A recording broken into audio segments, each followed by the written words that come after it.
अस्सलामुअलैकुम नाज़रीन, programme New Zealand के साथ मैं हूं आपका मेज़बान मुताहिर जलीस खान। नाज़रीन, आज बात करेंगे कराची के उस अहम इशू के ऊपर जो कि काफ़ी दिनों से हमें नज़र आ रहा था, जिस पर वोटिंग हुई और फिर उसके बाद रिज़ल्ट सामने आया।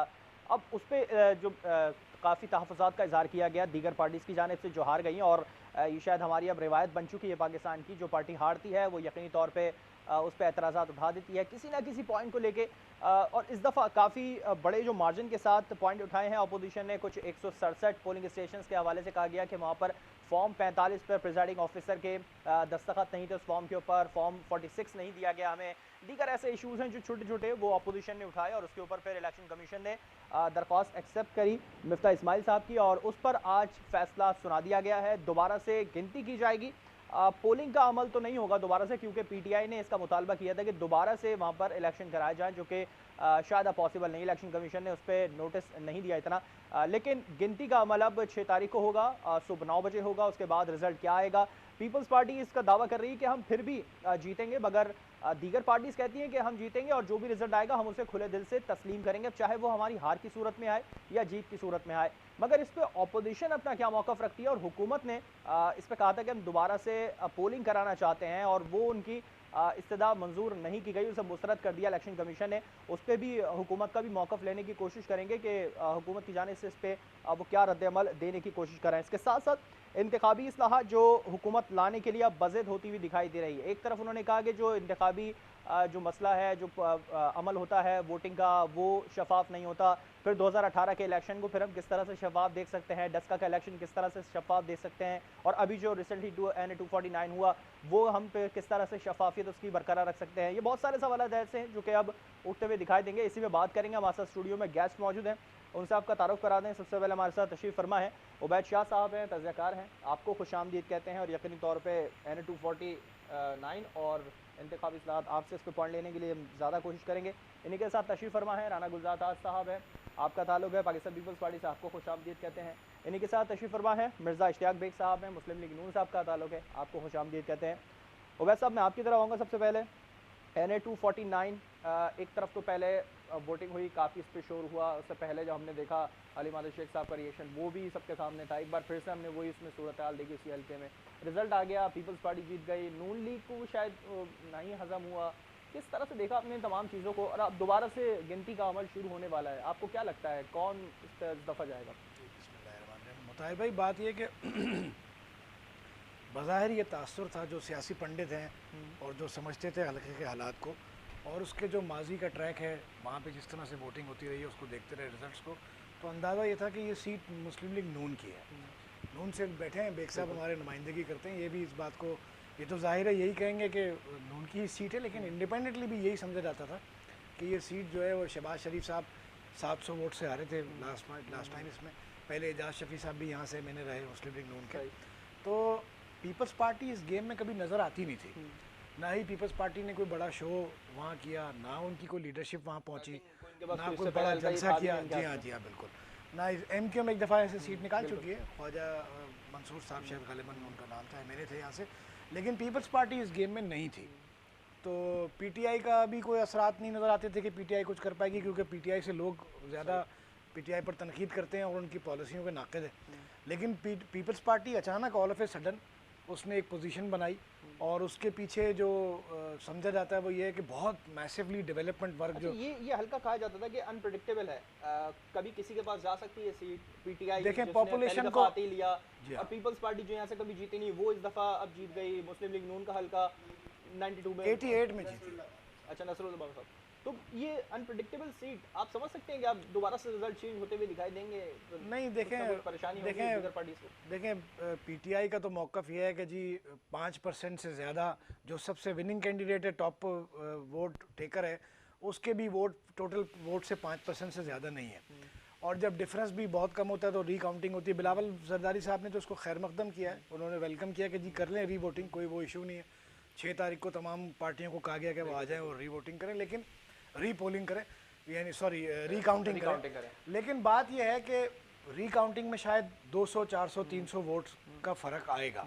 मुस्तरद शुदा वोटों पर जब आप दोबारा गिनती करते हैं तो उसमें कुछ एतराज़ात सारी पार्टियां मौजूद होती हैं, और वो ऐसे एतराज़ात सामने आते हैं जिनमें कुछ वोटों को तस्लीम कर लिया जाता है और कुछ वोट बरकरार रहते हैं कि वो मुस्तरद है। मेरा नहीं ख्याल है कि नतीजे पे कोई खास फर्क पड़ेगा। तो वो कहते हैं ना, जीत या हार एक वोट से भी हो, जीत या हार तो फिर भी कहलाती है। राना साहब आपकी तरफ आऊँगा। पीपल्स पार्टी ने सीट जीती और अब दोबारा से गिनती होती है। बिलावल साहब कहते हैं कि हम खुले दिल से इसको एक्सेप्ट करेंगे, मुस्लिम लीग नून भी ये बात कहती है। तो क्या अगर रिजल्ट चेंज होता है, पीपल्स पार्टी के लिए नहीं आता उनके हक में, तो क्या इसको एक्सेप्ट करेंगे आप? बिस्मिल्लाहिर्रहमानिर्रहीम, शुक्रिया भाई। देखिए, सबसे पहली बात तो हम फिर कहेंगे बल्दिया टाउन की आवाम का शुक्रिया। NA-4029 की जो आवाम है जिन्होंने चेयरमैन बिलावल भुट्टो जरदारी पर एतमाद किया, हम उनको मुबारकबाद पेश करते हैं, उनका शुक्रिया अदा भी करते हैं। सही। देखिए, रिज़ल्ट है बिल्कुल जो हमारे जो कुलीग्स हैं, अपोजिशन पार्टीज़ हैं, जो भी हमारे जो साथी हैं जिन्होंने ये ऑब्जेक्शन किया है और उनको एतराज़ात हैं, तो बिल्कुल हमने पहले भी कहा है कि वो इलेक्शन कमीशन में जाएं और इलेक्शन कमीशन में अपने एतराज़ात दाखिल करें। और इलेक्शन कमीशन ने उस पर एक्शन लिया और आज उसकी हेयरिंग हुई और उस पर 6 तारीख मुकर्रर की है रिकाउंटिंग की। तो हमें तो तस्लीम है बिल्कुल, जो इलेक्शन कमीशन क्योंकि एक आज़ाद इदारा है और उस पर हमारा एतमाद है कि वो जो भी फैसला आएगा वहाँ सब लोग मौजूद होंगे, तमाम पॉलिटिकल पार्टी मौजूद होंगी। तो हम सियासी लोग हैं और सियासी तरीके पर हम यकीन रखते हैं। तो 2018 में भी तो यही इलेक्शन कमीशन था जब आपको देखिए, वो तो पूरी कौम का वोट चोरी हुआ, वो 2018 का तो पूरी कौम का वोट चोरी हुआ है और वो तो आपके सामने आ रहा है। देखिए, जितने बाई इलेक्शन हो रहे हैं वो तमाम इलेक्शन मौजूदा हुक्मरान लोग जो है वो हार रहे हैं, एक के बाद दीगरे वो तमाम सीटें हार रहे हैं। तो मोतबर है ना? नहीं, देखिए बात मोतबर की, बिल्कुल हमारे लिए तो तमाम इदारे मोतबर हैं, हमारे तो पाकिस्तान के हर इदारा मोतबर है, लेकिन वो जो बीच में गड़बड़ करते हैं ये काबिल मजम्मत होता है। तो उस वक्त जो बात की गई है 2018 का इलेक्शन, गड़बड़ की ऐसे देखिए 2018 का जो इलेक्शन है ये तो एम्पायर की उंगलियों पे बना, ये तो एम्पायर ने हुकूमत बनाई है, अवाम की गवर्नमेंट तो नहीं बनी। और सिंध में किसने बनाई है? नहीं, सिंध की मैं बात नहीं, मैं तो टोटल बात कर रहा हूँ। सिंध में, इसमें सिंध में हो या पंजाब में, देखे ना पूरा इलेक्शन ही इस तरह का हुआ है। इलेक्शन फेयर होने चाहिए, हमेशा शफाफ होने चाहिए, अवाम को। अच्छा, मैं बेग साहब की तरफ जाने से पहले आपसे एक सवाल करूंगा। कादर खान मंदोखेल साहब जो जीते हैं इस हल्के से, वो एक बार फिर से पूरी उम्मीद है कि आप भले गिनती कुछ भी करा लें हमारी जीत होगी, इतने पूरी उम्मीद कैसे? नहीं, देखिए पूरी उम्मीद की बात यह है कि हर कैंडिडेट पूरी उम्मीद है, मुफ्ता इस्माइल साहब भी पूरी उम्मीद है, PTI वाले भी, तहरीक लबैक वाले भी, सब पूरी उम्मीद है। तो बात यह है कि अल्लाह की जात पे सबको भरोसा है। अल्लाह ने जिसको इज्जत देनी है, नून लीग कहती है कि अगर हम हार भी गए तो हम एक्सेप्ट करेंगे उसको दोबारा। देखिए, जिसको अल्लाह ने इज्जत देनी है उसको मिलेगी। वो मुफ्ता इस्माइल साहब हो, वो भी हमारे लिए मोहतरम है, हमारे लिए तहरीक लबैक वाले भी मोहतरम है, हमारे लिए तमाम लोग मोहतरम है। जिसको भी अब रिकाउंटिंग हो रही है इसमें शफाफियत होगी और जो जिसको भी जीत होगी सबको काबिल। चलिए, इस मोहतरम को मैं संभाल के रखूंगा, मैं आगे जब इस पे जाके सवाल करूंगा। देखिए, उनकी तो मुस्तफ़ा कमाल तो उन्होंने तो शहर में बहुत खिदमत की है। मुस्तफ़ा कमाल की तो मैं आपसे कह रहा हूँ कि उनके तो कारनामे ऐसे हैं मुस्तफ़ा कमाल साहब के कि उनको तो बल्दिया की आवाम वोट कैसे देगी। बल्दिया को तो उन्होंने खून में नहलाया है, बल्दिया के लोगों को तो उन्होंने कहाँ तक पहुँचा दिया। आज वो किस मुँह से खिदमत की बात करते हैं? अगर उन्होंने इतने ही अच्छे काम किए थे, उतने ही, वो तो गिनवाते रहे, वो उन्होंने बेताशा काम गिनवाए भी। तो फिर आवाम, मैं आपकी तरफ आऊँगा, मैं आपकी तरफ आऊँगा। यकीनी तौर पे उन्होंने जब इदारों पे बात करी और फिर इलेक्शन कमीशन पे बात करी, मैं इसी हल्के की तरफ दोबारा आता हूँ। तो क्या मुस्लिम लीग नून, जिस तरह से एहसन इकबाल साहब भी कह रहे हैं और शाहिद खान अब्बासी साहब भी कहते हैं, अगर हम दोबारा हारते भी हैं तो हम उसको खुले दिल से एक्सेप्ट करेंगे, फिर तो कहीं एतराज़ात नहीं होंगे मुस्लिम लीग नून को? देखिए, तो सर 249 के बारे में मैं इस हल्के में बहुत इन्वॉल्व रहा हूँ, क्योंकि शहबाज शरीफ साहब को जब यहाँ से, शहबाज शरीफ साहब वेरी रिलेक्टेंट यहाँ से खड़े होने के लिए, और उनका ये था कि मुझे जीतने नहीं दिया जाएगा यहाँ पे। और आप यकीन करें कि 600 का जो फ़र्क आया था वाडा से, 3 साल तक हम हर फोरम पे जाते रहे, इलेक्शन कमीशन में गए, दूसरी जगहों पे गए, और वो 600 की गिनती नहीं हुई। और आखिर में जब उनको पता लगा कि अब मेरे ख्याल से उनके डेज ओवर हैं, तो उन्होंने फिर रिज़ाइन कर दिया। देखिए, यहाँ से 2 बार नून का कैंडिडेट जो है वो कामयाब हो चुका है, एजाज शफ़ी साहब जो थे वहाँ पे, और शहबाज शरीफ साहब भी जीते हुए थे, ये इलेक्शन हमारा था। अब देखिए, यहाँ पे ये हुआ है कि आज जो भी डिसीजन आया है इलेक्शन कमीशन का, ये किसी की ना जीत है ना किसी की हार है। वजह यह है कि इलेक्शन कमीशन के रूल्स के अंदर ये है कि जो टोटल वोट कास्ट होते हैं उसका अगर 5% जो होता है उसका अगर मतलब डिफरेंस से ये कोई आदमी रिकाउंटिंग चाहता है तो वो कर सकता है। यहाँ पे ये 600-700 का जो उन्होंने कहा है वो 5% जो हैं उसमें आते हैं, और आज उसको दोबारा रिकाउंटिंग हुई है। हमें ये कहना है कि 167 स्टेशंस के ऊपर फॉर्म 45 जो थे, देखिए शुरू में जब हुई मैं खुद वहाँ पे गया, कई मैंने किया, बड़ी स्मूथ थी हर चीज़। शाम में फिर वही हुआ कि जिस तरह पहले हुआ था कि 5-6 घंटे के लिए एकदम से होल्ड कर ली गई तमाम चीज़ें, और उसके बाद फिर, हालांकि देखिए एक हल्के का जो इलेक्शंस होता है उसको अनाउंसमेंट में इतनी देर नहीं लगती, उसको बहुत जल्दी अनाउंस हो जाना चाहिए था। यहाँ पे जो आखिरी काउंटिंग आई है वो रात के शायद 4 बजे तक अनाउंस किया गया है इसको, तो हमें पूरी उम्मीद है इंशाल्लाह अगर रिकाउंटिंग होती है। अच्छा, आप क्या समझते हैं कि एक तरफ तो चले मामला सामने आ गया, जो फॉर्म 45 पे कितनी जगह ऐसे थे जो साइन नहीं थे, प्रिजाइडिंग ऑफिसर के, पोलिंग एजेंट्स के साइन नहीं थे, तो किसकी कोताही थी? कहाँ से आपको लैप नजर आया चीज़ों के अंदर? नहीं थी कि कोताही तो नहीं थी, अब हम लोग भी इतने वो नहीं रहे हैं। डिस्का के बाद हमें अंदाज़ा हो गया कि किस तरह मैनिपुलेशंस की जाती है, और वो यहाँ डिस्का पे में मैनिपुलेशन की थी मुस्लिम हाँ लीग नहीं, में? देखिए जब दोबारा जो इलेक्शंस हुए वो यही हुआ ना कि वहाँ पे जब इन लोगों ने की हमारे साथ पीटीआई ने, तो दोबारा फिर करवाने पड़े वहाँ पे, और यहाँ पे भी यही हुआ कि वही स्टोरी थी। वोटिंग में मगर हम लोग मैनिपुलेशन करवाना पड़े? नहीं, हमें यहाँ पे क्या हुआ कि ये मालूम था कि कुछ ना कुछ किया जाएगा। देखिए जितने भी पोल हुए थे सब में लोगों ने ये कहा कि पीपीपी जो थी उसका कोई नंबर ही नहीं था। जो हमारी फाइट थी वो लोग कह रहे थे आपकी पीटीआई से होगी, आपकी जो फाइट थी मुस्तफ़ा कमाल से होगी, आपकी। हमें सबसे ज़्यादा जो अनप्रेडिक्टेबल थी, जिसका हमें डर था, वो तो तहरीक लब्बैक जो था, क्योंकि तहरीक लब्बैक के साथ एक हफ्ते पहले 10 दिन पहले एक बहुत बड़ा वाक़या हुआ था, और हमें ये था कि उनकी सिंपैथी उनके साथ है तो उनके वोटर्स निकलेंगे, क्योंकि जब आदमी के साथ एक ज्यादती हुई है तो वो आएंगे। तो हमें सबसे ज़्यादा जो डर था, हैरानगी हमें ये हुई कि जनाब शाम में जब अनाउंसमेंट हुआ कि जी पीपीपी इसके आ गई है, और पीपीपी मुझे याद नहीं पड़ता मगर भाई साहब बतला रहे हैं कि एक बार कभी यहाँ पे रही है। तो हुआ ये कि अब मेरे ख्याल से 6 मई को हो रहा है इंशाल्लाह, और आप देखेंगे कि अगर 6 मई को पता लग जाएगा काउंटिंग के दिन कि क्या रिजल्ट आता है, और क्या पीपल्स पार्टी ही इस पे बैठी रहती है सीट के ऊपर, या मुस्लिम लीग नून जिस तरह से वो इस चीज़ पे प्रेडिक्ट कर रही है कि वो ही जीतेगी, और गिनती जो है वो कुछ और ही रिजल्ट देती हुई दिखाई देगी। होगा क्या, 6 तारीख को पता लगेगा। इस पर मजीद बात करेंगे ब्रेक के बाद, हमारे साथ रहिएगा।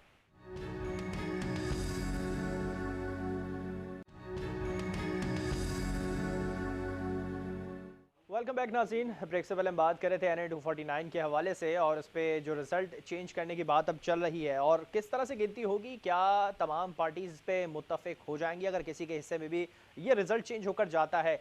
पीपल्स पार्टीज़ पे क्या रिएक्ट देती है, और इसमें यकीनी तौर पे हुकूमत ने जो इस पर दोबारा से री वोटिंग कराने की बात की थी वो इलेक्शन कमीशन ने नहीं मानी है। अब इस पर हुकूमत का क्या मौक़िफ़ है, मज़ीद बात करते हैं। हमारे साथ टेलीफोन पे मौजूद है अदीबा हसन है, MPA PTI से उनका ताल्लुक है। अदीबा साहब बहुत शुक्रिया प्रोग्राम के लिए वक्त निकाला। मैं आपकी तरफ ही आ रहा हूँ। सबसे पहले हुकूमत का क्या मौक़िफ़ है इस पे? हुकूमत ने तो दोबारा री वोटिंग कराने की बात की थी, लेकिन इलेक्शन कमीशन ने रिकाउंटिंग का कहा है, तो यकीनी तौर पे अब मान गई होगी हुकूमत इस पे भी? जी जी, अस्सलाम वालेकुम। जी बहुत शुक्रिया। सबसे पहले तो ये कि आपने मुझे मौका दिया इस NA 249 के इलेक्शन के बारे में बोलने का। देखिए, मैं तो मेरी पार्टी का और मेरा अपना ओपिनियन ये है कि हम ये चाहेंगे कि दोबारा इलेक्शन हो, इसलिए कि इसमें अब मुझे तो ये समझ में अभी तक नहीं आया कि पीपल्स पार्टी का NA 249 में दूर दूर तक कोई नामो निशान नहीं था, वो एकदम से कहाँ से आ गए। तो मैं तो इस चीज़ के इनकी इस बात को मानूंगी भी नहीं, और ना मेरी पार्टी मानेगी। हम ये चाहेंगे कि जी दोबारा से इलेक्शन हो। अच्छा, तो और अदीबा साहब, तो पार्टी फिर ये बात मानेगी, क्योंकि चले पीपल्स पार्टी का आपने कहा नामो निशान नहीं, मुस्लिम लीग नून का तो नामो निशान था, वो जीती तो आप मानते? नहीं, मुस्लिम लीग का भी देखें, वहाँ पर मुस्लिम लीग का भी आप जब दोबारा इलेक्शन होंगे फिर आप देखिएगा रिजल्ट्स क्या आते हैं। अब नहीं होंगे, क्योंकि अब तो सिर्फ रिकाउंटिंग होगी, रिवोटिंग नहीं होगी।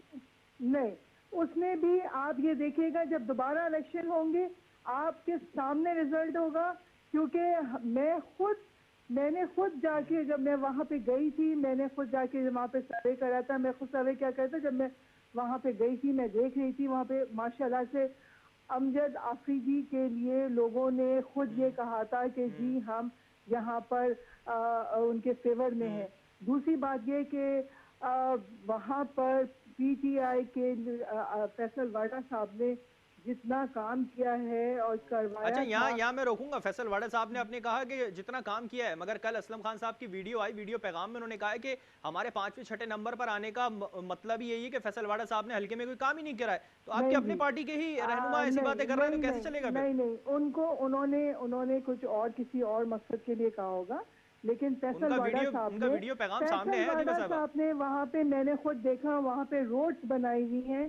फैसल वाडा साहब ने वहाँ पे जिन रोड्स पे गई हूँ, वहाँ मैंने खुद जाके गलियों में जाके देखा है, वहाँ पे मैंने लोगों से पूछा है, वहाँ लोगों ने मुझे खुद वहाँ बताया कि ये फैसल वाडा साहब ने ये काम करवाया है, ये गलियाँ बनवाई हैं, वहाँ बिल्कुल फैसल वाडा साहब ने काम करवाया। चलिए अदील साहब, आप कहती हैं पीटीआई का काम नजर आ रहा था, और इंशाल्लाह ताला अगर दोबारा वहाँ पे इलेक्शन होंगे तो हम जीतेंगे इंशाल्लाह। मैं इलेक्शन कमीशन से अपील करूंगी और मैं यही चाहूंगी कि दोबारा इलेक्शन। अपील नहीं, दरखास्त, आप दरखास्त जमा कराएं, वो ज्यादा अच्छा रहेगा। दीपक साहब, हमारे साथ स्टूडियो में गेस्ट भी मौजूद है, उनसे जरा जान लेते हैं। जिस तरह से अभी आपने कहा कि फैसल वाडा साहब ने हल्के में बहुत काम करा है, उबैद साहब क्या लगता है आपको, ऐसा हुआ है? फैसल वाडा साहब ने अपना पूरा काम किया था? कहीं नजर आया था कुछ आपको ऐसा? हमारी बहन से माजरत है, फैसल वाडा साहब को तो वहाँ मैं बड़े यानी आहानत अंगेज अंदाज से वहाँ याद किया जाता है। कुछ लोग उन्हें अमेरिकन नेशनलिटी की वजह से वहाँ उन्हें अमेरिकन सुंडी कह रहे थे, वहाँ नारे लग रहे थे उनके खिलाफ। उन्होंने तो कदम धरना भी जो है मुनासिब नहीं समझा। यानी एक एमएनए जो होता है किसी इलाके का, या एक एमपीए जो होता है, वो लोगों का नुमाइंदा होता है। उसका कम से कम काम ये होता है, अगर वो हुकूमत में नहीं है और बुनियादी मसाइल के लिए कोई रोल प्ले नहीं कर सकता, तो कम से कम लोगों की खुशी में, उनके गम में, उनके मामलात में शरीक रहे, उनकी नुमाइंदगी करने की कोशिश करे, उनके लिए आवाज़ उठाए, बात करे, उनके घरों में आए जाए, उनसे मिले। क्या लगता है एक एमएनए का हल्के में क्या काम ज़्यादा इंपॉर्टेंट बनता है उसका? देखें, हमारे यहाँ तो ये कॉन्सेप्ट ही सारा गलत है। ये ज़ियाउल हक साहब के दौर से ये तरक्याती फंड्स वाला काम शुरू हुआ। एमएनए का या एमपीए का तो काम कानून साजी है। बुनियादी काम तो उनका ये नहीं है कि वो खंबे लगवाएं बिजली के, या सड़कें बनवाएं, या पार्क ठीक करवाएं, या कचरा उठवाएं। ये तो बल्दियाती फंक्शंस हैं। बल्दियात को यहाँ काम करने दिया नहीं जाता। आप समझते हैं फैसल वाडा साहब ने जो नहीं करा काम तो अच्छा करा उन्होंने? लेकिन मैंने आप मेरी बात इग्नोर कर गए। जो मैंने बुनियादी तौर पर कहा, मैंने कहा उन्होंने लोगों, अपने हल्के के लोगों के खुशी गम में शरीक रहना था, लोगों के दरमियान मौजूद रहना था, लोगों को विजिट करना था, लोगों से अपनी बातें शेयर करनी थी, और लोगों की नुमाइंदगी कौमी असेंबली में या कहीं भी करनी थी। इस बात का तो उन्हें कभी ख्याल ही नहीं आया ना 2.5 साल। और सीट जब उनको लगा कि ये नहीं रहेगी तो उन्होंने इस्तीफा दिया। तो लोग तो वहाँ उनको वेलकम करने को तैयार ही नहीं है। अगर उन्होंने बहुत आला कोई काम किए होते तो पीटीआई से ये सीट कोई भी नहीं ले सकता था। तो बुनियादी तौर पर ये बहन कोई मुगालता है इनको कामों के हवाले से या फैसल वाडा के हवाले से, ऐसी कोई बात नहीं है। पीपल्स पार्टी वाली बात ठीक है कि पीपल्स पार्टी की कोई बड़ी सिग्निफिकेंट प्रेजेंस वहाँ नहीं थी, और ना ही कोई बड़ी कैंपेन चलाई गई, ना ही किसी उनके मरकजी लीडर ने कोई जलसा जुलूस किया या विजिट किया। अचानक ही पीपल्स पार्टी उभरी, और रिजल्ट के दौरान आपको पाबंदी है ना जलसा जुलूस पे, तो वो तो नहीं कर सकते। फिर भी करते हैं, कॉर्नर मीटिंग्स करते हैं, मुलाकातें करते हैं, लोगों से मिलते हैं, लीडरशिप विजिट करती है, लेकिन वो नजर नहीं आ रहे थे, नजर नहीं आ रहे थे। अलबत्ता उनका काम बहुत नजर आया। फैसल वाडा साहब का काम ना करना, हल्के में मौजूद ना रहना, आपको क्या समझ में आ रहा है? पार्टी के अंदर ही इख्तिलाफात थे उनसे? नहीं, उनको इंटरेस्ट नहीं है, उनका कोई पॉलिटिकल स्टेक ही नहीं है, वो पॉलिटिशियन है ही नहीं। वो मौसमी वारदाती हैं कि जब मौका मिल गया आ गए, कुछ कोई ओहदा मिल गया ठीक है, नहीं मिला तो फिर अब बाहर जाके रहेंगे। उनको यहाँ कोई स्टेक नहीं है ना। देखिए, एक पॉलिटिकल कैरियर जो जिसका होता है ना, जिसको लोगों के दरमियान रहना होता है, फिर दोबारा भी जाना होता है, वो एक अलग एटीट्यूड रखता है, और जो आदमी मौके से फ़ायदा उठाने आया होता है उसका एक अलग एटीट्यूड होता है। तो फैसल वाडा को आप एक संजीदा पॉलिटिशियन के तौर पर नहीं काउंट कर सकते। अच्छा चलें, संजीदा पॉलिटिशियन के तौर पर काम नहीं कर सकते। मैं आपकी तरफ आऊँगा राना साहब, क्या जिस तरह से दीगर पार्टी इल्ज़ाम लगा रही है पीपल्स पार्टी के ऊपर कि पहले से कुछ नहीं था, अचानक से पीपल्स पार्टी उठी और उसने सीट अपने हाथ में ले ली, तो क्या वाकई ऐसा है? पाकिस्तान पीपल्स पार्टी का तंजीमी स्ट्रक्चर मौजूद है, और वहाँ लोगों के गम और खुशी में बिल्कुल पाकिस्तान पीपल्स पार्टी का वर्कर पहुँचता है। अचानक से जो पहुँचता है वो नहीं, बिल्कुल ऐसी बात नहीं है। पाकिस्तान पीपल्स पार्टी के वहाँ पे काउंसलर हो गया, अचानक से सड़कें बनना वहाँ शुरू हो गई। पाकिस्तान पीपल्स पार्टी के वहाँ काउंसलर भी मौजूद थे, चेयरमैन वाइस चेयरमैन भी मौजूद थे बल्दिया में, ऐसी बात नहीं है।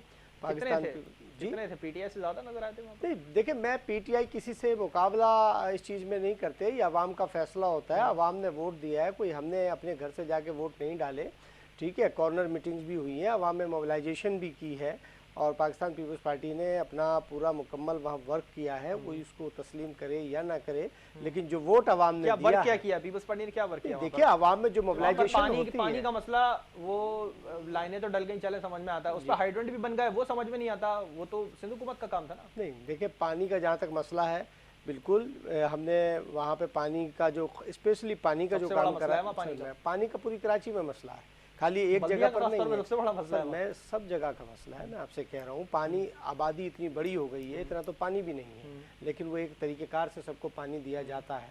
और हम लोग, मैं आपको बदकिस्मती है हमारी कि हम जितने भी लोग हैं, पीपल्स पार्टी या दूसरी जमातें भी, हम सब सिर्फ इसी चीज़ों पे खेलते हैं, लेकिन अब ये नहीं देखते कि कितना पानी का रेशो और आबादी हमारी कितनी है।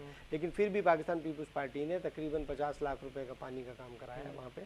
और पीपल्स पार्टी ने कराया? जी बिल्कुल, सिंध गवर्नमेंट ने कराया। मुस्तफा कमाल साहब कहते हैं मैंने वहाँ पे लाइनें डाली। जी मुस्तफा कमाल, मैंने आपसे गुजारिश की, मुस्तफा कमाल साहब बहुत अच्छे इंसान हैं, उन्होंने शहर को पेरिस बना दिया, उनकी मेहरबानी। मैं तो गुजारिश ये कर रहा हूँ, फिर आप मुस्तफा कमाल की बात करते हैं। देखिए आवाम के रिजेक्टेड करदा लोगों की बात वो कहते हैं करें आप, लेकिन वो कहते हैं पेरिस को स्विट्जरलैंड सिंध हुकूमत ने बनाया, वहाँ पे हाइड्रेंट लगा के। मुस्तफा कमाल एक पॉलिटिकल पार्टी के हेड हैं, क्या आप उनकी गुफ्तगू समझते हैं? क्या वो एक पॉलिटिकल पार्टी के हेड बनने के अहल हैं? पहले तो वो अपने आप को ये साबित करें कि जी मैं किसी भी पॉलिटिकल पार्टी का हेड हूं और मैं ये तो हम तमाम पार्टी में से करेंगे तो फिर पार्टियां खाली रह जाएंगी, सिर्फ कायद ही पार्टी के अंदर रह जाएंगे। मैं बेग साहब, मैं आपकी तरफ आऊंगा। जिस तरह से पीपल्स पार्टी कहती है हमने वहाँ बेताशा काम कराए हैं, और हल्के में जब वहाँ पे दौरे किए गए, K21 न्यूज़ की टीम वहाँ पर पहुंची दौरे करने के लिए, तो वहाँ अचानक से नलकों में पानी आने लगा। लाइनें वहाँ डली हुई थी, मगर वहाँ पर हाइड्रेंट लगे हुए हैं, हाइड्रेंट को पूरे तरीके से, भरपूर तरीके से पानी मिलता है। सिर्फ हुकूमत का काम है हाइड्रेंट खत्म कराना, सरकारी हाइड्रेंट रहे, समझ में आता है। मुस्लिम लीग नून का काफ़ी वहाँ पर तगड़ा रहा है, वोटिंग के दौरान भी देखा नून लीग के वहाँ पर थे मौजूद। तो क्या ऐसे काम कराए थे नून लीग ने जिसको वोट मिलने चाहिए थे जो नहीं मिल सके? देखिए, नून लीग का तो मैंने आपको बताया कि आल्दो हम इलेक्शंस लास्ट टाइम जीत गए थे, बट वो हमसे छीन लिया गया और फिर फैसलाबाड़ा को वहाँ पे डिक्लेयर कर दिया गया और 600 वोट आखिर तक काउंट नहीं हुए। मुझे तो हैरानगी अभी ये हुई है कि मेरी बहन जिस तरह बात कर रही थी कि सड़कें बनी हुई हैं और बहुत ज़्यादा काम करवाए गए हैं, मैं वहाँ पे कई बार जा चुका हूँ और वहाँ पे जिसने खस्ता हाली उस इलाके के अंदर है, आप यकीन करें कि अंदाज़ा आप नहीं कर सकते। ना सिर्फ पानी बल्कि सड़कें और पूरा इंफ्रास्ट्रक्चर जो है वहाँ पे मौजूद नहीं है। यही वजह थी कि इस बार जब इलेक्शन कैंपेन चल रही थी तो लोगों ने बड़ी सख्त ज़बान यूज़ की फैसलवाड़ा के लिए। वो कह रही हैं कि फैसलवाड़ा को लोग वहाँ पे पसंद करते हैं क्योंकि वो गए नहीं अपने इलाके के अंदर। तो आपके भी दूसरी बात यह है कि आप देखिए, अगर आप जब भी होने चाहिए थे लेकिन नहीं हुए, और हर दफ़ा पार्टियां जो है वो वहाँ के मसाइल गिनवाती है। 2 दफ़ा मैंने शायद आपका भी रहा है, तो मसाइल तो सब भी हल किए जा सकते थे, नहीं किए गए। तो देखिए, प्रॉब्लम सिर्फ ये आ जाती है कि फैसलवाड़ा वहाँ पे काम करवा सकते थे, इस तरह नहीं कि ये लोकल गवर्नमेंट ही करवाती। अगर एक फंड्स वगैरह सेंटर में तो उनकी हुकूमत थी, अगर वहाँ से एक स्पेशल पैकेज वगैरह कोई अपने इलाके के लिए, मगर उनको ये मालूम था जब तक मैं इसको ड्रैग कर लूँगा चलेगा, जब मैं देखूँगा कि नहीं अब मेरे हाथ से निकल रहा है तो मैं इसको छोड़ दूँगा। और एग्जैक्टली उन्होंने वो किया। देखिए, हैरानगी ये है कि आप कह रहे थे कि कोई उनसे ये पूछे पीटीआई से कि जी आप कह रहे थे ये हमारी सीट है और हम यहाँ से जीते हुए हैं, फैसलवाड़ा जीता हुआ है। अगर ये था तो आप 6 नंबर पे किस तरीके से आ गए? मतलब इसका वो जवाब बिल्कुल नहीं देंगे कि उन्होंने नहीं कराया शायद। हाँ, बल्कि मुझे हैरानगी ये हुई कि उनका कैंडिडेट जो था वो एक टीवी प्रोग्राम में, हमें तो पता ही नहीं ये हुआ कैसे, क्या हो गया। वो तो बेचारा अभी तक सख्ते के अंदर है, परेशानी के अंदर है। पता है कि क्या हुआ है, कैसे हुआ है, सब चीज़ें देखिए हमें पता लगा। देखिए, जहाँ तक सुबह जो पोलिंग हुई है वो सही हुई है, मतलब उसके अंदर किसी ने बेज़ाब्तियाँ उसके अंदर नहीं हुई हैं। इसके अंदर जो आखिरी खेल खेला गया है कि कुछ हलकों के रिजल्ट्स को रोक लिया गया और वही पे मैनिपुलेशन की जाती है, इन द सेंस कि जब वो देखते हैं कि इन जगहों से, अगर आपने इलेक्शन जब अनाउंस हो रहे थे तो आप देख रहे थे कि शुरू से आखिर तक जो था मितफा जो था उसको लीड मिली हुई थी, और बाद में आखिर में उन्होंने क्या किया कि कुछ हलकों को रोक के और फिर अपना अनाउंस कर दिया और 45 फॉर्म्स जो था वो उन्होंने दिया नहीं लोगों को। इसी तमाम चीज़ को सही करने के लिए हुकूमत इंतखाबी इस्लाहात की बात कर रही है। अदीब साहब, मैं आपकी तरफ आऊँगा। इंतखाबी इस्लाहात की बात इसलिए हुकूमत कर रही है कि तमाम चीज़ें शफाफ हो सकें, ई वोटिंग हो सके। गालिबन लाइन ड्रॉप हो गई है उनकी, उनसे दोबारा रब्ता करने की कोशिश करेंगे और इस पर बात करने की कोशिश करेंगे। इंतखाबी इस्लाहात जो हुकूमत लाने की कोशिश करेगी, वैसे अब आपकी तरफ आऊँगा। इंतखाबी इस्लाहात इसीलिए लाने की शायद खान साहब जो है वफाक हुकूमत वो इसी पे बज़द है, इसीलिए शायद कि तमाम चीज़ों को शफाफ कर सकें। आप समझते हैं कि ये आने के बाद शफाफियत पे पूरा एतमाद कर सकेंगे, तमाम जमातें कर सकेंगी? जो इंतखाबी इस्लाहात का मामला है, ये तो खान साहब ने बड़ी गाड़ी छोड़ दी, बड़ी देर लगा दी। 2.5 साल गुजरने के बाद वो इस पर बात कर रहे हैं। और रवैया उनका इतना ख़राब है कि वो किसी से भी बात करने को तैयार नहीं होते, ना ही ओपोजिशन पार्टी से, यहाँ तक कि अपने इत्यादियों से भी बात नहीं करते। तो जहांगीर तरीन से बात करने को तैयार होगा ना? वो जहांगीर तरीन से भी बात करने के लिए ऑन फेस उनका मौक़िफ़ कुछ और है। वैसे उन्होंने अली ज़फ़र को आगे बढ़ाया है कि बात करो, लेकिन वो कहते यही हैं कि जी कोई बात नहीं होगी, ये होगा वो होगा। तो बात ये कि इंतखाबी इस्लाहात तो सबसे बुनियादी काम है, और ये करना तो खान साहब को पहले 6 महीने में ही चाहिए था कि ये इस हवाले से कुछ संजीदा काम करते और अपोजिशन को भी साथ बिठाते, टेबल टॉक करते और इसमें जो खामियां हैं वो दूर करते। अब इंतखाबी इस्लाहात के मामले में सिर्फ पता नहीं कितना कुछ है जिसको ठीक होना है, बहुत कुछ है अभी, यानी काफ़ी काम करने का है। अच्छा, क्या क्या है मैं उनसे जान लेता हूँ। अभी अदीबा साहबा ने हमें दोबारा ज्वाइन किया है। अदीबा साहबा, इंतखाबी इस्लाहात हुकूमत लाने के लिए बज़िद है और शायद इसीलिए शफाफियत को बरकरार रखने के लिए, तो क्या हम समझ सकते हैं, इस पे इत्मीनान रख सकें इस चीज़ के ऊपर कि आने वाली तमाम चीज़ें शफाफियत को बरकरार रख सकेंगी? ये तमाम चीज़ें नहीं हो पाएंगी, फॉर्म 45 पे सिग्नेचर नहीं होना, वोटिंग देर से शुरू होना, बीच में बेज़ाब्तगियाँ हो जाना, ये चीज़ें बेहतर हो सकेंगी फिर, या और भी कुछ लाने की खान साहब इस पर जतन करेंगे फिर? देखिए, बिल्कुल खान साहब का अपना विजन ही यही है कि हर चीज़ जो है वो बिल्कुल शफाफियत और बिल्कुल क्लियर और साफ सुथरी होनी चाहिए। तो इंशाअल्लाह ताला जब खान साहब का जो चाह रहे हैं वही होगा, और हम तो यही चाहते हैं कि इलेक्शन, जब भी इलेक्शन होंगे इंशाल्लाह बिल्कुल क्लीन एंड क्लियर तरीके से हो। तो इंशाल्लाह ताला जब भी आप देखेंगे, अगर इलेक्शन कमीशन खान साहब के कहने पे चले तो इंशाल्लाह ताला इलेक्शन बिल्कुल साफ और शफाफ तरीके से होंगे। अच्छा अदीबा साहबा, एक तरफ तो हम ये देख रहे हैं कि उन्होंने अपोजिशन को कह दिया है कि आप आएँ हमारे साथ बैठ के बात करें, इंतखाबी इस्लाहात के ऊपर हमारा साथ दें। अगर अपोजिशन नहीं मानती है तो क्या खान साहब अकेले करने के अहल हैं इन तमाम चीज़ों को? देखिए, खान साहब ने तो ऑफर करी है ना, उन्होंने तो वो तो अपने तौर पे हर चीज़ तरह कोशिश कर रहे हैं। वो तो चाह रहे हैं ना कि अपोजिशन आए और आके बैठे, उनके जो मसाइल हैं, उनके जो प्रॉब्लम्स हैं, जो वो चाह रहे हैं वो आके बात करें। वो क्यों नहीं आ रहे? वो फेस करें ना, प्राइम मिनिस्टर के साथ आके बैठे, बताएं कि भाई हमारे ये प्रॉब्लम्स हैं। खान साहब वो वाहिद प्राइम अच्छा, तो मिनिस्टर खान साहब ये समझ में नहीं आ रहा, वो क्या अपने प्रॉब्लम पे बात कर रहे हैं या पाकिस्तान की प्रॉब्लम्स के ऊपर बात करेंगे? वो खान साहब ये चाह रहे हैं कि अपोजिशन चाह क्या रही है, अपोजिशन क्यों नहीं है गवर्नमेंट को ये ढाई साल के बाद याद आया कि अपोजिशन क्या चाह रही है, मैं आप अपोजिशन से राब्ता करूं? नहीं, ये आप गलत बात करें। खान साहब ने हमेशा यही चाहा है, और हमेशा वो शुरू से, लेकिन वो तो हमेशा से कहते आए कि अपोजिशन जब भी हमसे बात करती है एनआरओ मानती है। जब से उनकी गवर्नमेंट बनी है उस वक्त से जो है खान साहब ने यही कोशिश करी है कि मिलकर गवर्नमेंट को चलाया जाए, और वो हमेशा से उन्होंने हर डिपार्टमेंट में हर दफा जो है लोगों को, अपोजिशन को बुलाया है और बैठ के बात। लेकिन बैठ के बात किससे करेंगे? सबके ऊपर तो केसेस बन गए हैं। केसेस बन और खान साहब कहते हैं मैं किसी मुजरिम से या मुलजिम से बात नहीं करूंगा, लेकिन जहांगीर तरीन साहब के वक्त से बात करने को तैयार हो गए। जहांगीर तरीन से बात करने के लिए इसलिए तैयार हुए ना कि वो सबसे बात करें, उन्होंने सबसे कहा है, जहांगीर तरीन से भी कहा है, अपोजिशन से के भी लोगों से बात करने को कहा है, आके बैठ के बात तो करें ना। अदीबा साहब, मैं यही तो कह रहा हूँ मैं, अगर अपोजिशन आती है बात करने तो फिर खान साहब कहते हैं एनआरओ मांगने आ रहे हैं हमारे पास। मांगते हैं ना, जब वो उनके साथ कोई बैठता है तो वो कहते हैं एनआरओ दे दो, एनआरओ दे दो। तो तरीन साहब ने भी एनआरओ मांगा है? वो एनआरओ की रट लगा लेते हैं, जब वो एनआरओ की रट लगा लेते हैं तो फिर आगे बात ही नहीं आगे बढ़ती है। तो तरीन साहब ने एनआरओ मांगा बैठ के?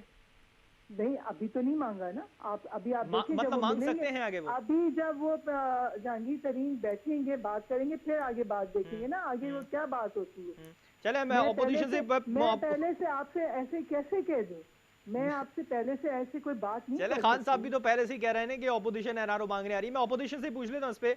गुलजार साहब, आपकी तरफ आऊंगा। क्या अपोजिशन वाकई एनआरओ मांगने जा रही है खान साहब से बार बार? क्या जिस तरह से वो कहते आ रहे हैं, उन्होंने अपोजिशन को कहा है कि हमारे साथ आए, इंतखाबी इस्लाहात में बैठ के बात करें? उनको बेचारे को खुद नहीं पता अपोजिशन एनआरओ क्या मांगेगी। वो अपोजिशन से एनआरओ मांग रहे हैं। अपोजिशन वो क्या किसी को एनआरओ देंगे? वो तो खुद अपोजिशन को उन पर एतमाद ही नहीं है, क्योंकि वो तो झूठे वज़ीर आज़म है। वो तो कौन से झूठ बोल रहे हैं, 2.5 साल से झूठ बोलते चले आ रहे हैं। तो जब एतमाद ही नहीं है ना, एतमाद पैदा करें, सबसे पहले एतमाद की एक फ़िज़ा पैदा करें। आवाम के अंदर एतमाद पैदा करें, जो दूसरे अपोजिशन लीडर हैं उनके साथ अपने एक एतमाद की फ़िज़ा पैदा करें। वो तो झूठे, तो उन पे एतमाद या गुफ्तगू करके करेंगे क्या? वो तो इधर वादा करेंगे, इधर झूठ बोल देते हैं, इधर वादा करते इधर झूठ बोल देते हैं। तो सबसे पहले तो एक बुर्दबार वज़ीर आज़म होना चाहिए और उनको अपने अंदर इस्लाहत पैदा करनी चाहिए। जो वो कल कह रहे थे, जो आवाम को नई और बड़ी अच्छी अच्छी बातें कर रहे थे, आवाम को जो खामियां और खूबियां बता रहे थे, यानी कि दूसरों की खामी और अपनी खूबी बता रहे थे, आज क्या हुआ? आज वो कोई खूबी कहाँ गई? क्यों आप इदारों में इस्लाहत नहीं लेकर आ रहे? क्यों आप एक के बाद दीगरे झूठ बोल रहे हैं? तो आप पाकिस्तान की तारीख का झूठा तरीन वज़ीर आज़म मोहम्मद इमरान खान साहब हैं जनाब। सबसे पहले तो वो अपने आप को जो सादिक उल अमीन का, वो तो पीपल्स पार्टी के दौर में जरदारी साहब को झूठा कहते थे, नवाज शरीफ साहब के दौर में नवाज शरीफ को झूठा कहते थे। सर हम तो कह रहे हैं सारे गलत थे। आप अच्छे आदमी थे, आप अच्छे आदमी, तो सारे गलत लोग थे जितने पिछले 70 साल से सब गलत थे, आप बहुत अच्छे आदमी थे। आप बताइए क्या हुआ? वो तो फिर इसका मतलब ये हुआ कि सबसे बड़े 70 साल में झूठा आदमी आप आए, वो नहीं थे, क्योंकि इसलिए कि ये आपकी जबान बता रही है कि अगर वो गलत थे तो आप बताते कि देखें जी सच्चाई ये है, ईमानदारी ये है, इस्लाहत ये है, देखें जी इतने इदारों के अंदर हमने इस्लाहत पैदा कर दी है, देखें जी हमने इतना ज़राए मुआदला इकट्ठा किया है। मौजूदा इस्लाहत में बात कर लिया, हम इंतखाबी इस्लाहत के लिए अपोजिशन को दे दिया है, उन्होंने ऑफर दी है, तो अपोजिशन जा क्यों नहीं रही है इंतखाबी इस्लाहत पे? क्यों एतमाद नहीं है? मैं आपसे भी गुजारिश कर चुका हूं, जो शख्स झूठ बोलता हो उस पर एतमाद कौन करेगा? सबसे पहले तो वो एक एतमाद की फिजा कायम है। कौन से झूठ की बात कर रहा है इस जगह? वो तो सब तमाम चीजों पे झूठ बोल रहे हैं। इंतखाबी इस्लाहत में कौन से झूठ? उसमें भी कोई वादा करेंगे वो झूठ बोल देंगे कि जी हमने तो ये बात ही नहीं की। देखिए कंसेंसस होता है, एक एतमाद की फिजा बहाल होती है, उसमें सबको ऑन बोर्ड लिया जाता है। जब सबसे पहले तो कौम को एतमाद में लें कि जी ये हमारा वज़ीर आज़म अच्छा है, मैं बेग साहब की ये हमारा वज़ीर आज़म अच्छा इंसान है, ये हमारे फैसले करेगा। आखिरी सवाल, पीपल्स पार्टी जाएगी इंतखाबी इस्लाहत पर बात करने खान साहब के बाद? सर इंतखाबी इस्लाहत तो होनी चाहिए, जब तक देखिए एक एक इदारे के अंदर रिफॉर्म्स आना चाहिए। रिफॉर्म नहीं होगा तो हमारा मुल्क तरक्की नहीं कर सकता। पीपल्स पार्टी क्यों नहीं चाहेगी? हम तो मैं कहता हूँ कि पूरी कौम चाहती है कि इदारों के अंदर रिफॉर्म, पूरी कौम चाहती है। बेग साहब आपकी तरफ आऊंगा, मैं आपकी तरफ आऊंगा। जिस तरह से अपोजिशन में पीपल्स पार्टी को भी दावत है, ऑफर है वहां पर जाने की, तो मुस्लिम लीग नून जिस तरह से एक तरफ एहसान इकबाल साहब ने कहा कि हम इंतखाबी इस्लाहत मानने को तैयार है, मगर इंतखाबी इस्लाहत की जरूरत नहीं है, कोई फायदा नहीं है इसका। शाहिद खाकान अब्बासी साहब भी यही बात करते हैं, तो नून लीग है मुत्तफिक है इस चीज़ के ऊपर? देखिए इमरान साहब ने अभी हुआ है कि 6-7 जितने भी बाई इलेक्शंस हुए हैं उसके अंदर आपको पता है कि पीटीआई को शिकस्त हुई है। अब जब शिकस्त हुई है उनको, तो उसके बाद उनको एकदम से ये इस्लाहत जो हैं वो आ गई। देखिए इस्लाहत का एक तरीका होता है, ऑन बोर्ड आप लें, मगर आप जब उनके साथ बैठने को तैयार नहीं है, आप उनकी इज्जत करने को तैयार नहीं है, आप इंतकामी कार्रवाइयाँ कर रहे हैं लोगों को। अभी देखिए कुछ दिनों पहले जो FIA के जो डायरेक्टर्स थे जिनका इंटरव्यू आया है, उन्होंने क्या क्या बातें की हैं। किसी और कंट्री में अगर आप ये बातें हो जाएं तो हुकूमत इस वक्त तक घर चली जाए। हमारे यहाँ इस पर कोई फ़र्क नहीं पड़ता। एक ना आके कह दिया जी ये गलत है, बस बात ख़त्म हो गई है। भाई आप इसके अंदर कोई एक कमीशन बना दीजिए और उसको आप देख लीजिए। हाँ देखिए ये हुकूमत जो चल रही है ऑर्डिनेंसेस पे चल रही है। इस बार भी वो क्या करते हैं कि प्रेसिडेंट साहब को एक चिट भिजवा देते हैं, वो एक करके एक ऑर्डिनेंस निकाल देते हैं और काम चल रहा है। 3 साल इस तरह आपने निकाल ली है। इकोनॉमी का इस वक्त ये हालत हो गई है कि आप इसको, अब नया एक फाइनेंस मिनिस्टर आया है, वो खुद कह रहा है कि जी हमने IMF के साथ गलत तरीके से वो की है, हमारी इकोनॉमी तबाह हो गई, बर्बाद हो गई, अब ये आएंगे, ये कुछ काम करेंगे इस तरीके से। बड़ी खतरनाक शर्तें हैं। हाँ जी तो आपने क्यों मानी उस वक्त? उसके बाद असद उमर साहब, देखिए इस वक्त हम जिस दहाने पे खड़े हैं, मैं ख़ुद कॉलम तहरीर करता हूँ लीडिंग न्यूज़पेपर के लिए, आपको अंदाज़ा नहीं है कोरोना के अंदर क्या हो रहा है। वही असद उमर जो पहले कहते थे, 1 साल के बाद वो IMF के पास गए थे, सिर्फ आके बात कर रहे हैं और मास्क पहनने के तरीके बतला रहे हैं। अभी तक हमने वैक्सीन को वो ऑर्डर प्लेस नहीं किए इंटरनेशनल मार्केट में। इस वक्त दुनिया की आधी नेशंस जो थी वो वैक्सीनेटेड हो गई हैं, हमारी 1% भी अभी तक नहीं हुई है। कहने का मकसद ये है कि हुकूमत जिस तरीके से, इंशाल्लाह ताला इस पे कल या परसों इस प्रोग्राम करेंगे कोरोना के ऊपर, यकीनी तौर पे उस पे करेंगे। तो क्या मुस्लिम लीग नून में, बस इसके बाद अदीबा साहब की तरफ जाऊंगा, मुस्लिम लीग नून जा रही है, मुत्तफिक है इस चीज़ के ऊपर? खान साहब के बाद बात करेंगे। तमाम जमातें अगर बैठती हैं, और ये वो नहीं है पिक एंड चूज नहीं होगा, ये नहीं कि इमरान साहब को जो पसंद आ जाए, जो चीज़ उन्हें सूट करती है। उस वक्त इनको सबसे ज़्यादा सूट क्या कर रहा है कि ओवरसीज पाकिस्तानी जो हैं उनको किस तरीके से वोट जो हैं वो हमें आप मिल जाए। वो भी अच्छा रहेगा, वो भी अच्छा रहेगा। अदीबा साहब आपकी तरफ आऊँगा, बस आखिरी सवाल है, क्या तमाम चीज़ें हैंडल कर पाएंगे खान साहब? अकेले ही तमाम चीज़ों में इस्लाहात ला पाएंगे? जिस तरह से फवाद चौधरी साहब ने कहा है कि आज अगर इलेक्शन कमीशन में इस्लाहात करनी तो इलेक्शन कमीशन ने खुद करी है, नैब में करनी है तो नैब भी खुद करेगा, कोई और नहीं करेगा इसमें। तो क्या आप समझ सकते हैं या हुकूमत समझ रही है इस चीज़ को कि तमाम चीज़ों में अगर इस्लाहात करनी तो वो खुद ही कर सकते हैं? बिल्कुल करेंगे, उनकी कैबिनेट अपनी अब खुद भी करेंगे और इंशाल्लाह अपनी कैबिनेट के साथ मिलके करेंगे। चले, बहुत शुक्रिया अदीब साहब, आपने प्रोग्राम के लिए वक्त निकाला। उबैद साहब, मैं आपकी तरफ आखिरी सवाल, बस आपसे आखिरी कंक्लूजन, आप समझते हैं इंतखाबी इस्लाहात ही आखिरी हल है तमाम शफाफियत को बरकरार रखने के लिए? नहीं, ये तो आखिरी हल वाली बात तो कोई नहीं है। देखें, मुल्क को जिन लोगों ने चलाना है उनके इंतखाब का और पीसफुल ट्रांसफ़र ऑफ पावर का एक अच्छा तरीका, शफाफ तरीका, खामियों से पाक तरीका हमारे लिए बहुत ही, हमारी मुस्तकबिल के लिए, हमारी अगली जनरेशन्स के लिए बहुत ज़रूरी है। ये तो नहीं हो सकता कि कीमे वाले नान पर इलेक्शन लड़े जाते रहें, या मतलब नारे लगा के और धांधली करके और फॉर्म गायब करके और ये सब चक्कर। अभी शाहिद खान अब्बासी साहब ने क्या कहा, उन्होंने कहा 400 वोट किसी पोलिंग स्टेशन पे हैं, वहाँ भी 11 बजे रात तक रिजल्ट नहीं आ सका। तो वो कितनी देर लगती है? हुकूमत कह रही है कि हमें घंटों घंटों वेट नहीं करना पड़ेगा, 2-2.5 घंटे में रिजल्ट आ जाएगा। तो ये तो वो कह रहे हैं ना, लेकिन देखें वो इतनी गाली गलौज करते चले आए खान साहब, तो अब उन्होंने अपना तो कॉन्फिडेंस लूज कर दिया ना, जो उनके ऊपर एक एतमाद हो सकता था एज ए हुक्मरान बतौर, वो तो अब नहीं रहा। वो एहतसाब उन्होंने करना नहीं था, एहतसाब तो नैब ने करना था, मुकदमे नैब ने बनाने, गिरफ्तार नैब ने करना है। हुकूमत का इसमें क्या रोल था? मुझे वाइंड अप का कहा जा रहा है, कुछ मुस्तकबिल है इसका ई वोटिंग का पाकिस्तान के अंदर, दिख रहा है आपको? बिल्कुल, वो तो नवश्ता दीवार है, वो तो एक वक्त आएगा जब वो जाना ही पड़ेगा इस तरफ हमको। बट ये कि अभी शायद खान साहब ये सब नहीं कर पाएंगे। चलो, बहुत शुक्रिया उबैद साहब, राना साहब आपको बहुत शुक्रिया, बेग साहब आपका बहुत शुक्रिया प्रोग्राम के लिए, आप तीनों मेहमानों ने वक्त निकाला। और यकीनी तौर पे ई वोटिंग ही इसका फ़िलहाल तो अभी इसका इतनी ज़रूरत नज़र नहीं आती, जिस तरह से नून लीग भी इस बात पे कहती है कि अभी इसके इस्लाहात की इतनी ज़रूरत नहीं है। लेकिन हो सकता है शायद मुस्तकबिल में जाके, और जिस तरह से एतराज़ात और इल्ज़ामात शुरू हो जाते हैं, इस पर शायद ज़रूरत पड़ सके आगे चल के ई वोटिंग की। और खान साहब अगर इस पर स्टैंड उठा रहे हैं तो यकीनी तौर पर अब शायद हुकूमत अगर एक साथ बैठती है या अपोजिशन के साथ एक साथ बैठती है तो इस पर कोई ना कोई रिजल्ट सामने आता हुआ दिखाई देगा। और बाकी जो NA 249 का जो रिजल्ट है वो 6 मई को सुबह पता लग जाएगा कि किसके हिस्से में जाता है और इस पे हल्के पे कौन बैठता है। और इंतजामात के साथ साथ इकदामात भी करने उस हल्के में ज़्यादा ज़रूरी हैं, क्योंकि हर दफ़ा हम देखते हैं कि मसाइल के ऊपर ही वोट लिए जाते हैं, उन मसाइल को हल नहीं किया जाता। अब देखना ही कि आने वाली हुकूमत इस पर या आने वाला हल्के में जो भी नुमाइंदा बैठेगा वो इस चीज़ को कैसे हल करता है, आने वाला वक्त ही पता चलेगा इसमें। इसी के साथ प्रोग्राम का वक्त खत्म हुआ। मुझे मेरी पूरी टीम को दीजिए इजाज़त। अल्लाह हाफ़िज़।